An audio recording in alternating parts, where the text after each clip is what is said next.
plan for our lives. Do you believe in that? God created us with a purpose. Please answer me. Kasi pag ikaw mismo hindi ka kayang maniwala sa sarili mo, malaking problema mo.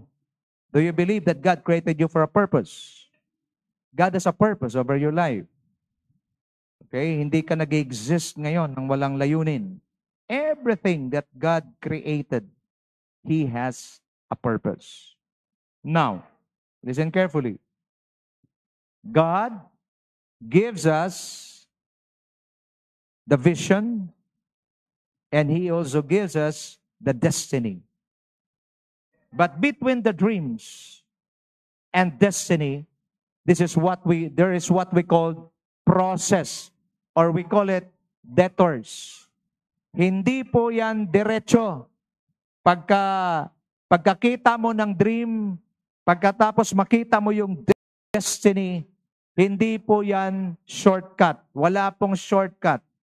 When they left Egypt, and the Lord told them, you will go to the promised land, Canaan. But look at what the Lord did. Pwede naman sila pumunta mula sa Egypt.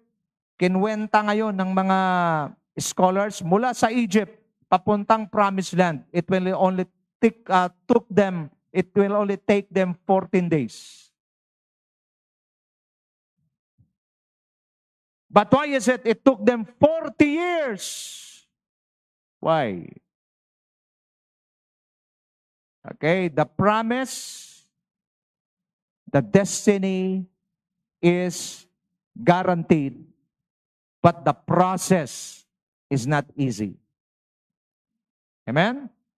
Kaya dapat maintindihan natin, Joseph, God gave Joseph the promise that he will be great. The destiny, Joseph will become great. There will be an elevation in his life. But look at this. God did not told Joseph about the process. Why? Makinig mabuti. Kasi pag sabihin ni Lord kay Joseph yung process, baka hindi na siya tumuloy. Bawa, sabi ni Lord, Joseph, nakita mo, you will become great. You will become a prime minister in Egypt. Oh, ang sarap naman. Alam niyo ba noong time na yon, Egypt was the most powerful nation in the world.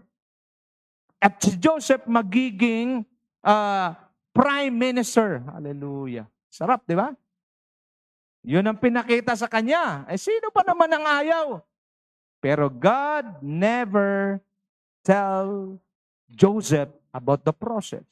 Kasi kung sinabi na Lord, alam mo Joseph, magiging prime minister ka. Pero ito yung mangyayari. Unang-una, pagbabalakang kang patayin ng mga kapatid mo. Pangalawa, itatapon ka doon sa balon. Pagkatapos ibibenta ka sa Egypt, pagkatapos makukulong ka. Kung sinabi ng Diyos yun ng maaga, sabi ni Joseph, Lord, iba na lang. Gets nyo na? That is why, maganda ang plano, for I know the plans I have for you, plans to prosper you and not to harm you, plans to give you a hope and a future. Is it good? Wonderful? But there is a process. Why is it that God allowed them, instead of from Egypt, go directly to the promised land? No. Why? Because they learned practices in Egypt. Para maalis muna yung influence ng Egypt, kailangan silang dalhin sa wilderness. In the wilderness, there, God processed them. There are lots of detours. Why? Kunting problema, reklamo agad. Hindi kung tinutukoy ko yung katabi mo. Sa atin, kunting problema, reklamo kagad. That is why, tumatagal ang ating journey, tumatagal ang ating pagpunta sa destiny. Why? Because ang daming process na kailangan nating pagdaanan. Example, hindi ka pa rin nagpapatawad hanggang ngayon. isang detour yan sa buhay mo. Sa halip na diretsyo ng biyahe, ililiko ng Diyos. Bakit? Kasi mayroon ka pang unforgiveness. In the area of giving, if you are not faithful in your giving, what will going to happen? Another detour. Ngayon kung maraming inaccuracy sa buhay natin, maraming detours. At kung maraming detours, mas matagal makarating sa destiny. Ngayon, alam mo na. Pagkasabi sa katabi mo ngayon, alam mo na. Ang ganda ng plano, ang ganda ng pangako ng Diyos. So, ang problema, tagal ka makarating. Bakit? Ang dami mong stopover. Wala lang pera, reklamo ka agad. Hindi ikaw, pinaparinggan ko kapatid. Nagtuturo lang ho ako rito. Amen? At least ngayon, nabuksan ka, nakita mo, ang dami palang detours, ang dami kong stopover. Nasubukan nyo na magbiyahe, nakasakay kayo sa bus, ang bus ho, mayroon ho yung stopover. Makinig kayo mabuti. Sabi ng konduktor, okay, lahat ng mag-CR pagdating sa NLEX, sa Shell, lahat bababa. CR yan, CR time. Okay, kasunduan na yan. Pagdating ng Shell, babaan lahat. Mayroong isa hindi bumaba. Maya-maya, nung pabiyahe na, sabi sa konduktor, pwede bang tumabi tayo sa Caltex? Bakit? Magsi-CR ako eh. Makinig kayo mabuti. Pag anong sinasabi ng Diyos, anong sinasabi ng Bible, you have to listen carefully. Pag sinasabi ng Bible, do this, do it right away. Why? Because the more you delay, the more detours, the more stopovers, at pag maraming ganyan, mas matagal makarating sa destiny. Malinaw?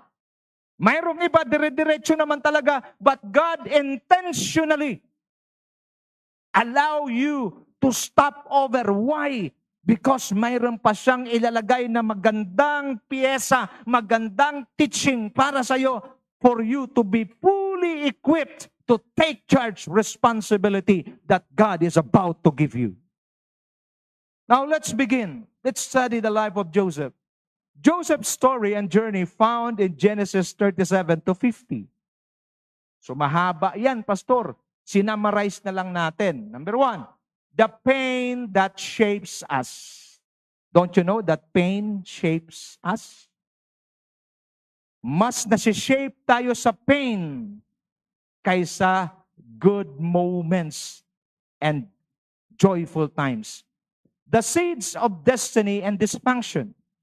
Anong problema ni Joseph? Favoritism and family brokenness. Si Jacob ay mayroong 12 anak. Si Joseph pang 11. Jacob's openly shown preference for Joseph's creates division. Joseph's family wounds. Ano ito? Favoritism, jealousy, betrayal. Listen carefully, mga nanay, mga magulang, lahat tayo, makinig. Avoid favoritism. Sa pamilya, kaya hindi nabubuo yung pamilya. Bakit? May favoritismo kasi yung magulang. Dito, imagine mo, 12 yung anak mo, pero yung kanyang tinatahian, ayan o, tinatahian niya ng kanyang robe. Si Joseph lang, ano kayang pakiramdam ng 11? Ang nagtahi mismo ng robe, si tatay. Tapos yung tinahian, si Joseph lang. 12 sila. Kaya galit na galit, itong mga kapatid ni Joseph, mayroong jealousy at nauwi. Tandaan nyo, progressive yan. Pag may favoritism, ang kasunod niyan, jealousy. Pagdating ng jealousy, kasunod niyan, betrayal. Joseph was thrown into the pit, but not out of God's plan. Listen carefully. Pag hindi maganda ang nangyayari sa buhay mo, napagkaisahan ka, wala ka namang ginawa, tandaan mo, hindi ka nakakalimutan ng Diyos. God's promises often begins in dysfunctional environments. Minsan magtatanong kayo, no, Lord, ba't dito mo kami nilagay? Lord, ba't baha sa amin? Lord, ba't ganito? Hindi ako komportable. Alam mo, mas maganda rin minsan baha kasi hindi ka rin makakalabas. Puro prayer ka na lang. Amen? Paglabas mo, Panginoong Diyos. Nagets mo? Maganda talaga. Pag alam mo, pag hindi mo alam, pa naman buhay. Pagdating mo sa labas, napakatuyo. Pagdating mo sa iyo, parang hindi na natapos yung ulan. Praise God. Because God's promises often begins in dysfunctional environments. While the brothers of Joseph was so jealous, the brother of Joseph wants to betray him. There, the vision came to Joseph. Watch me now. Look at me now. The book of Revelation was written by Apostle John, where? In the land of Patmos, where he was alone, while he was with the wild beast. Manig kayo mabuti. Yung book of Revelation, hindi yun sinulat, nasa hotel si John. Wala ho siya sa hotel. He was exiled because John never stopped preaching the word. The government, the Roman government, thrown him into the island of Patmos. What is the island of Patmos? It is a place where all rebellious people to the government of Rome will be thrown. At ang kasama mo ron mga wild beasts. At habang nandoon siya sa napaka-dysfunctional na lugar, doon niya na-receive ang book of Revelation. Nagets?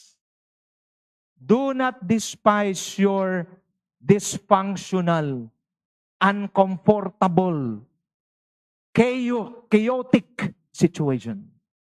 Because dyan sa magulong pagkakataon, dyan ang Diyos mangungusap. Wala ka na po na, pag magulo buhay mo, malapit ka sa Diyos. Pero pag magandang buhay mo, malapit ka sa SM. Amen? Dreams of divine calling. Joseph receives dreams foreshadowing elevation. Ang nakita ni Joseph na dream, siya ay itataas ng Diyos. Lesson, God's sovereign plan revealed through though not yet understood. May marireceive ka. Ang ganda ng plano ng Diyos sa buhay ko. Nakita ni Joseph, siya ay gagawing great ng Panginoon. But he never know how and when and how it will going to happen. Yan ang thrill pag ikaw ay mananampalataya ni Kristo. God will not reveal the dream. God will reveal the dream and the destiny, but He wants to walk with us through the process and detours. I-reveal niya ang dream, i-reveal niya ang destiny, pero pagdating kasi sa process, kailangan ka tsaka ako. Yung response mo, yung obedience mo, dyan ngayon maganda. Kaya sabi na Lord, mula sa Egypt, papunta sa promised land, sasamahan ko kayo sa pamamagitan ng pillars of fire by day and pillar of cloud by day and pillar of fire by night. Gusto ng Diyos samahan ka sa journey mo. Pagka hindi mo to alam, malaki ang tendency, akala mo nag-iisa ka, hindi ka nag-iisa. He will reveal the dreams, He will reveal the destiny, but He wants to walk with you through the process and detours of life. Ilan sa atin ngayon? Meron tayong mga pinagdadaanan. Lahat naman tayo may pinagdadaanan. Pag wala kang pinagdadaanan, wala kang problema, hindi ka tao. Pakitanong yung katabi mo, tao ka ba? Oh, praise God, may problema ka. Pag wala ka ng problema, gamitin ko lang to uli. Masaya kasi itong ilustrasyon na to. Lapit siya sa pastor. Pastor, pag-pray mo ako. Anong prayer? Anong prayer? Mawala lahat ng problema ko. Sabi ng pastor, sigurado ka. Opo, pastor. Talaga. Opo, pastor. 100%, 100%. Lord, kunin mo na siya. Marami prayer. Bakit? Sabi niya, kapatid, kasi walang problema sa langit lang. At ang lahat ng pupunta sa langit, bago ka makapunta sa langit, kailangan mamatay ka muna. Only dead people has no problem. As long as you're alive, then problems are part of our lives. Betrayal. Brothers' jealousy leads to violence sail into slavery and deception of Jacob. Imagine nyo, yung kanilang jealousy nauwi sa violence. Itinapon siya sa balon at ibinenta siya at dinisib pa si Jacob. Ang sabi nila kay Jacob, patay na si Joseph. You can just imagine. Sino to? Mga kapatid ni Joseph. The pit moment. Watch me now. The place where dreams and reality collide. Ang ganda ng dreams. Pero Lord, bakit nandito ako ngayon sa ilalim ng balon? Ang ganda ng pangako mo sa akin, Jeremiah 29:11. Pero bakit ganito ang nangyayari sa akin? I do not understand. Maganda nga, hindi mo naintindihan para malaya ang Diyos makakilos at pagpaunawa sa iyo. Every believer has moments where God feels distant, yet is deeply present. May mga pagkakataon na mahirapan ka, para bang ang layo ng Diyos, pero magtataka ka naman, parang andyan naman siya present. Naalala niyo yung sinasabi ko nakaraan, during the exam, the teacher is silent, but he is present. Moment mo kasi yan. Moment ni Joseph, paano siya mag-react? Bakit? The test has now begun. You will become great. The first test, you will be betrayed by your brothers. You will be sold to the Ishmaelites. Pero pansinin nyo, makinig mabuti. Pinag-aralan ko ito mabuti. Princess, ang dami palang balon doon. Cisterns. Ang daming balon. Bakit? Kasi mahirap kumuha ng tubig noon. So, hukay sila ng hukay. Maraming balon. But watch me now. Sa dami ng balon na pagtatapunan kay Joseph, itong balon na ito yung balon malapit sa daan. Daming balon, pero natapon siya sa malapit sa daan. Bakit? Inaral kong mabuti. Kasi para pag kinuha siya, dadaan ang mga traders, mga ngalakal. Pagdaan nila, doon bininta si Joseph. Guess what? Yung mga traders papunta sa Egypt. Sabi ko rin, ang galing mo, ang daming balon. Pero doon siya natapon sa tabi ng daan. Bakit? Kasi doon dadaan ang mga traders. At yung mga traders, saan papunta? Hindi sa Tarshish, hindi kung saan papunta sa Egypt, na kung saan doon siya magro-rule and reign. Your background doesn't disqualify you from God's call. Pastor, marumi ako. Pastor, wala akong pinag-aralan. Pastor, mahina lang ako. Ganito lang ako. Hoy, walang pakialam ang Diyos dyan. Kahit ikaw nang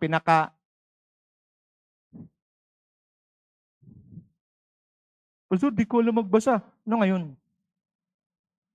Walang kinalaman yung background mo. Pag gusto kang gamitin ng Diyos, kaya niyang bigyan ka ng talino na wala yung iba. God uses even the darkest moments to shape His servants. God can turn tragedies into blessings. He is able.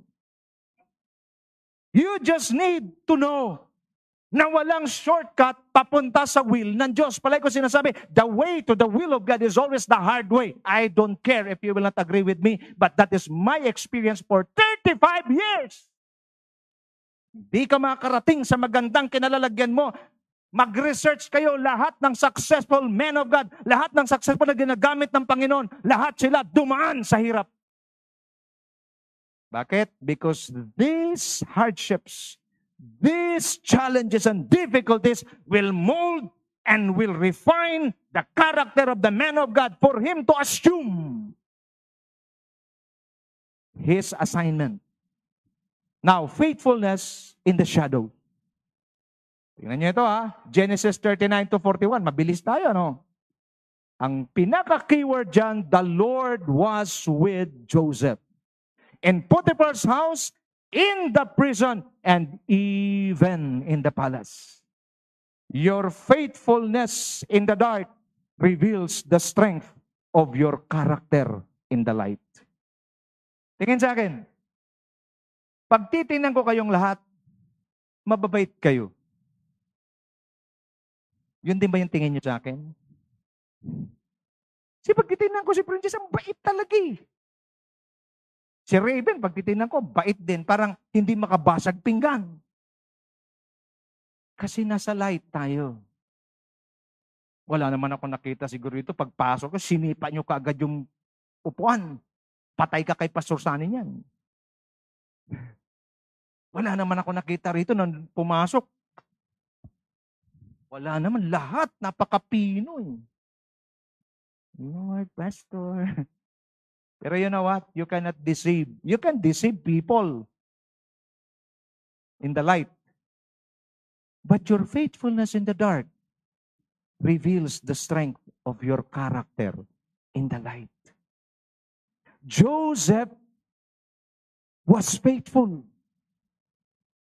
Doon pa lang sa Potiphar's house, nung siya ay tinempt ng asawa ni Potiphar, hindi siya bumigay. Sa prison, hindi niya inabuso yung kanyang kapangyarihan. Ginawa siyang bastonero doon. Lalo na sa palas na kung saan nandoon na lahat ng kanyang, makinig mabuti. Nagsimula ang faithfulness ni Joseph sa bahay ni Potiphar. Kaya nung siya'y nasa palas, wala kayo mabasa sa Bible na minsan nag-abuso si Joseph. Bakit? Kasi si Joseph dumaan sa tamang proses. Sana maintindihan nyo na ngayon. Pag hindi ka, Elmer, dadaan sa tamang proseso, hindi ka ng Diyos madala sa destiny mo. You have to go through the right process. And your faithfulness is direct. Makinig mabuti. Yung nandito kayo sa church, iba yung ugali mo sa church, iba rin yung ugali mo sa bahay. Pero yung ugali mo sa bahay, yun talagang tunay na ikaw. Kaya magpakatotoo ka na, Diego. Hindi yung Diego family, ha? Ibig sabihin, expression lang yun. Why? Who you are in the dark, that is the true identity about you. Yan, that's your true identity. Kahit ano pang tago mo niyan sa light, one day, hindi kailanman malilihim ang tinatago mo, kapatid. Anong ginawa ni Joseph? Integrity when no one is watching. Joseph resists temptation at great personal cost. How then could I do such a wicked thing and sin against God? Makinig mabuti. Palagi si Joseph, ang inisip niya palagi ang Diyos. Wala na namang ibang tao, silang dalawa na ng asawa ni Potiphar. Pero ang sabi ni Joseph, hindi ko kayang gawin ang kasalanan ito sa harapan ng Diyos. Nagtiwala sa akin si Potiphar at ito'y nagtiwala din sa akin ng Diyos. Hindi ko kayang saktan ng Diyos. Takbo! True character is revealed in private faithfulness. Can I help you? I said, can I help you?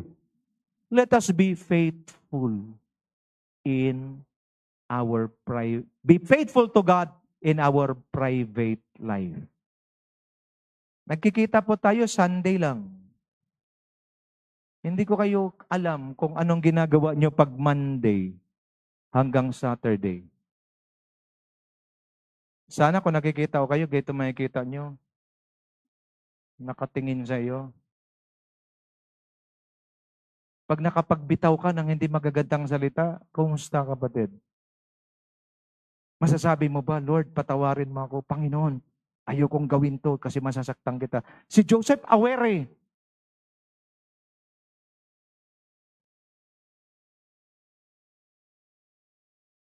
Serving faithfully in unjust circumstances. Wrongly accused, forgotten in prison, but still faithful. Wala siyang kasalanan. In-accuse siya, napreso siya. Pagdating sa presuhan, dumating ang cupbearer. Ito pa maganda to, princess eh. Dumating ang cupbearer at saka ang baker, yung gumagawa ng tinapay, na parusahan. Tingnan mo, Brother Max, dalawa sila, nag-dream. Pareha sila na naginip. Di nila ma-explain yung panaginip. But look at this. In-explain ni Joseph ang panaginip, By the power of God, God gave him wisdom to explain the dream. And the dream happened according to the interpretation of Joseph. Now, makinig ka, Prince. Bakit hindi ang baker ang na-restore? Bakit ang cupbearer? Kasi kung ang baker ang na-restore, malayo siya sa hari. Puro lang siya gawa ng bread talk. Malayo siya. Pero ang cupbearer, close in.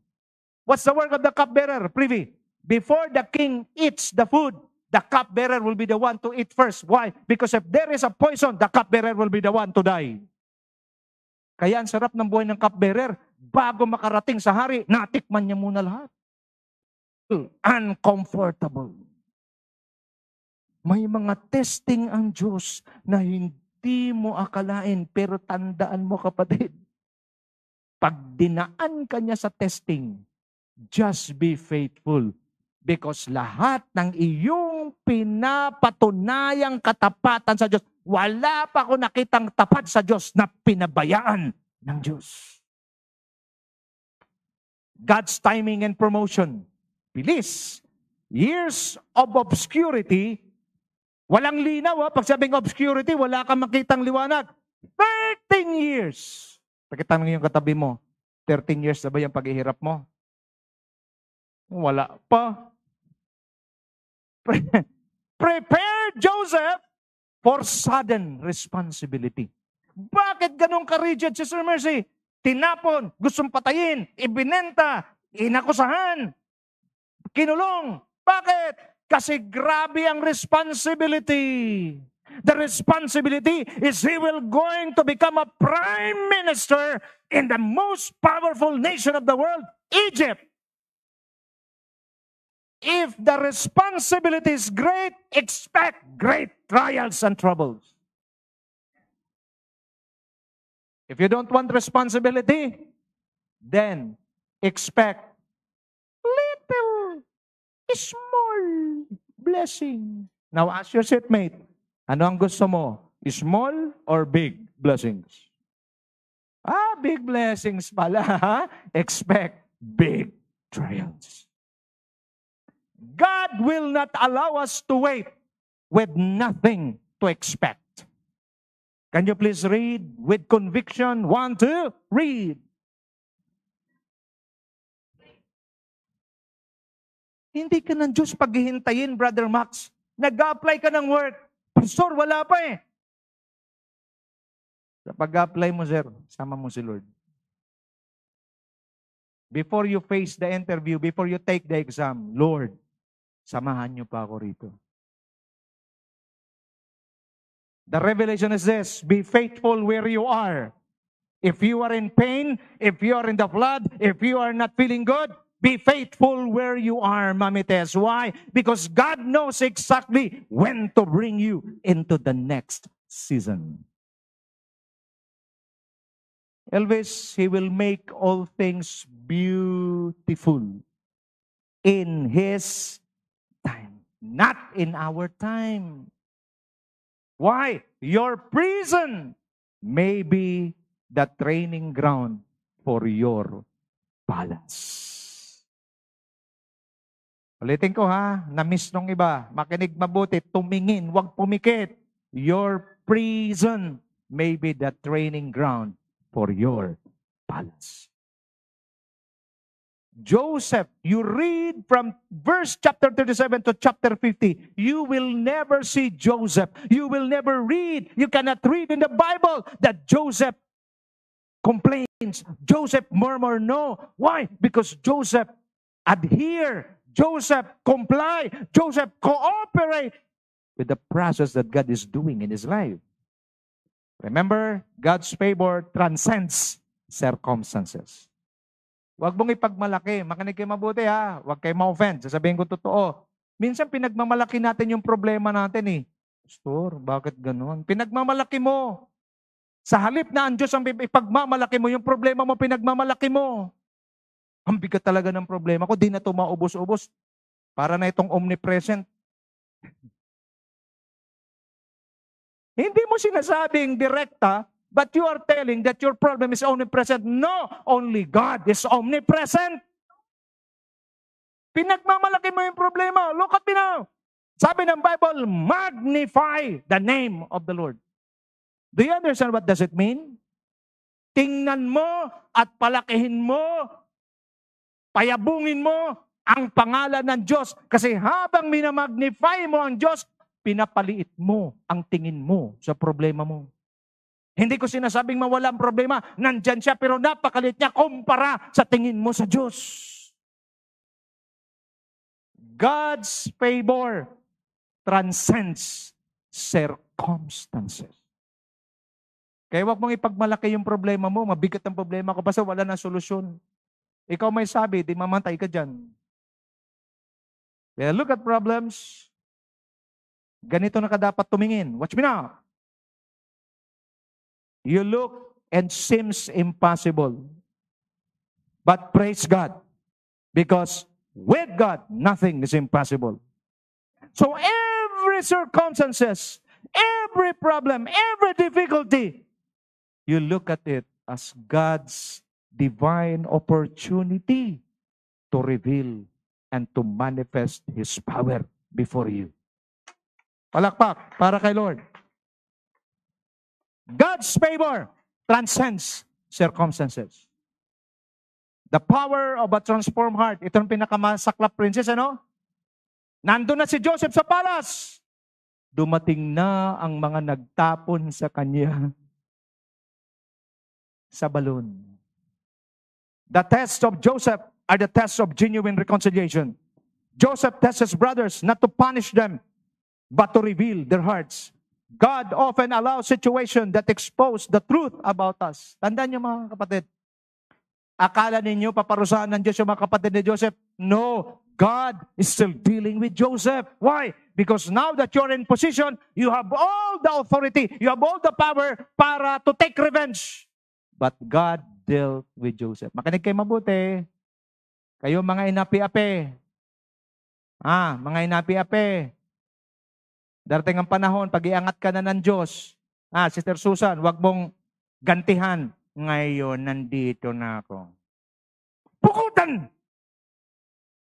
Ipreso! Ay, walang ganon si Joseph. He forgive. Bakit, Brother Max, hindi na siya gumanti? Kasi alam na niya na kasama yon sa proseso. True repentance is evidenced by changed behavior. Anong ginawa ng mga kapatid niya? Anong revelation? Ano yung dream? Lahat kayo magbabow down sa akin. Nagalit lalo. Pero dumating sila, pagdating nila, si Joseph din nila nakilala, governor na, ang unang ginawa nila, they bow down to him. Pag ang Diyos may pangako, magwala man ang buong impyerno, wala silang magagawa. Tuto pa rin ng Diyos dahil siya ay tapat at makapangyarihan sa lahat. Palakpak! Joseph's revelation and forgiveness, emotion, compassion, restoration. True reconciliation requires truth, not sentimentality. Forgiveness flows from seeing God's hand even in our hurt. Alam niyo, kailan ang pinaka-the best magpatawad? Yung nasaktan ka ng husto ng taong gumawa sa iyo. Ang pagpapatawad ay hindi yan para sa taong nagkasala sa iyo. Ang pagpapatawad para sa iyo, para makalaya ka. Pastor, ang sakit eh. Kaya nga, masarap pagpatawad pag nasaktan ka eh. Wala na akong kausap, ako na lang. Nagets siya ba? God is not testing your limits, but He is enhancing your capacity. The more you hurt, the more you're hurt, and you are able, you manage to forgive, God is not testing your limits. He's enhancing your capacity. Why? Because, Sister Susan, yung nagkasala sa'yo, isa lang yan, may mga darating pa. Pagkasabi sa katabi mo, wait! There's more. God's hand orchestrating everything. Sinabi sa kanya ng kanyang kapatid, sabi ng mga kapatid, patawarin mo kami, Brad, patawarin mo kami. Anong sagot ni Joseph? You meant it for evil, God meant it for good. Lahat ng mga nangyayari sa buhay natin, Brother Max, akala mo walang alam ang Diyos, alam ng Diyos at may ginagawa ang Diyos. Hindi mo lang nakikita, may ginagawa na ang Diyos. Yung paggaling mo pa lang, isang ginawa ng Diyos. Ngayon ikaw ay ready na to combat, to enter into the arena of employment. May ginagawa ang Diyos. Tandaan nyo, the devil meant it to destroy us, but God will going to use it for our good. Joseph's understand about God in suffering. Ano kanyang understanding about God? He sees God not as the author of evil, but the redeemer of evil. Mature faith reads life through the lens of God's sovereignty. Hallelujah! Mature faith reads life through the lens of God's sovereignty. So every time you look at the problem, you will just say, my God is so big, so strong, and so mighty. There is nothing my God cannot do. God's purpose are bigger than personal comfort. Joseph's suffering resulted in the preservation of nation. What's this? Sometimes God allows you to walk through pain for the sake of others. Di ba? Inaalaw ka na, Lord, ikaw na lang masaktan. Si Joseph na lang ang mag-suffer for the sake of the whole nation. Trusting God with the story. Sabi rito, God will surely visit you. Sabi ni Joseph, God will surely visit you. Tingnan niyo ako, mamamatay na si Joseph, pero ang kanyang pananampalatay, nandun pa rin. Ano sabi niya? Bibisitahin kayo ng Diyos, dalhin niyo na lang yung buto ko. Pagbalik ninyo, dalhin yung buto, wag niyo ko ilibing sa Egypt. Grabe. He knows that God will going to do something. Sabi niya, God will surely visit you and you shall carry my bones from here. They were in Egypt, pero nakikita na ni Joseph ang future. Why? Because God revealed it to him. He believes God's promises even beyond his lifetime. Huwag nating i-compromise yung blessing ng next generation natin. Huwag mong tingnan ang sarili mo sa ngayon lang. Mayroon kang next generation at dapat yun ang tinitingnan mo. Application, God is writing a bigger story with your life. Pagkasabi sa katabi mo, God is writing a bigger story with your life. Trust Him with what you have not yet seen. Di mo pa nakikita, pero nagtitiwala ka. You can do it. I said you can do it. Start practicing it now while you're sitting there. Begin to declare, God has a wonderful plan in my life. I believe that God will bless my generations. I believe that God will heal all the sickness in my generations. I cut off all the curses in my generation. You can do it! Conclusion, Joseph was faithful in the pit, faithful in prison, faithful in the palace. To be in the pit, it is hard, lalo namang harder in the prison. But when Joseph was placed in the palace, he remains faithful. God is sovereign in suffering. Faithfulness in difficulties leads to fruitfulness in influence. Forgiveness is possible when we view life through God's purposes. Bakit ba ako sinaktan ng mga taong to? Ba't ba nila ako ginaganito? Madaling magpatawad kung alam mo na may purpose ang Diyos sa buhay mo. Most of all, God always keeps His promises. Ano't ano man ang mangyayari, just do the right thing. Pagkasabi sa katabi mo, just do the right thing.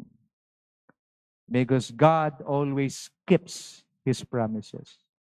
The challenge to all of us today is this. Will you trust God in the pit? Will you trust God if you are being accused of something that you do not do? Will you remain faithful in the shadows? When you experience unfairness, will you still remain faithful to God? Will you forgive as you have been forgiven? Will you believe that God is at work even when you cannot see it? Let us all stand.